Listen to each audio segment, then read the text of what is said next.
Welcome to another week on the couch, and this week we're going to talk about our cellar dwellers, Victoria, and their recent fucking decision or whatever it is. Now they've turned around and said, "Hey, look, we're going to have some changes to stamp duty and how it's going to affect you." So straight up, Dan, he knows the detail. Oh, mate, he's throwing me under the bus once again. It's pretty standard demo for Dane.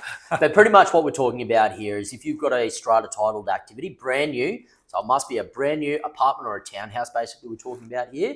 If you sign a contract to purchase one of them from the 21st of October over the next 12 months, so through to 21st of October 2025, stamp duty is basically wiped. So we're right down on that, which is good because Victorian stamp duty, sorry, ex-Dan Andrews government down there, you guys suck when it comes to stamp duty. It really hurts. Yeah. So I'm glad to see that we've got an opportunity to wipe that out. It's obviously going to do something to swing you out of the doldrums, hopefully down there, because Melbourne, Victoria has been a kind of a bit of the ugly duckling almost for the last couple of years down there when it comes to the Australian property market. Yeah, 100%, which is a bit unfortunate, right? Because in the end, it's a great place to live.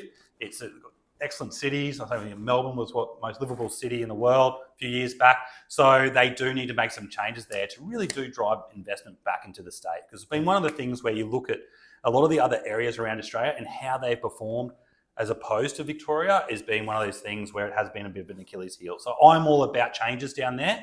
I think they still got a few more to go, but once that starts to come into effect and people do see the attractiveness of going back and putting their hard-earned dollars into that location, then I guarantee that is going to be something that gets looked at a lot more closely from people. I think you're right. Like, it's a good start. It's a good start, Victorian government. You're on the right path. Yeah. But let's be honest, if you've got an apartment complex or a townhouse complex that you were going to sell in the next 12 months anyway, that supply was already coming regardless of the stamp duty thing. Absolutely. If you really want to start to reinvigorate investment in Victoria, you're going to need to go, well, maybe we need to extend this out for another 2 or 3 years to really make sure that you get the investors coming back in, because you need the supply to be able to do it in the long term. And you still got to weigh up the principles, right, if it's a good investment. Don't let stamp duty be the thing that drags you onto a strata title property if it's not going to be something that has a good projection of growth into the future.